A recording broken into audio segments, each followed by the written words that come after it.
Donald Trump agrees to license Patriot missile production in Ukraine. I've also asked this question to Alexei. How significantly could this improve Kiev's defense against ballistic missiles? The first thing I have to say, Mr. Malinin obviously lives in an alternative universe, the alternative universe of Russian disinformation and lies, which happily the world is starting to learn about.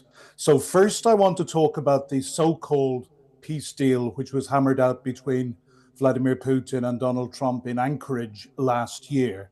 This was not a peace deal. It did not involve Ukraine. It was a capitulation deal for Ukraine. I described it at the time as seeming like it had been written in the Kremlin and translated into English in the White House, probably using AI. It was a 28-point document, none of which Ukraine could accept. Point two, Mr. Malinin talks about escalation. The only side which is escalating in this war is Russia. It is Russia who illegally invaded Ukraine.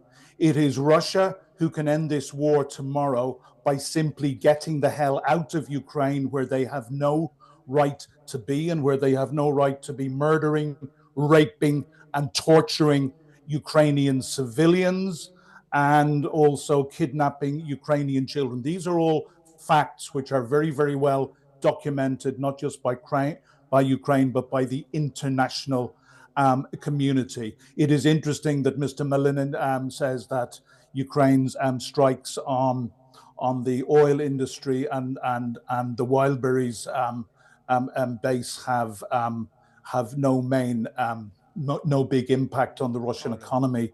Analysis from outside Russia would suggest very differently. We see hilarious queues miles long, and we see Russians fighting over gas, and we know that for the first time in a long, long time, Russia is now having to import petrol. So, you know, I think I would contest the fact that these deep strikes by Ukraine are not having any effect. It is Ukraine's strategy to damage the Russian economy as much as possible. But I would also make the point, Russia, as they did last night, again targets civilians with its long-range strikes. Ukraine targets logistics and military targets.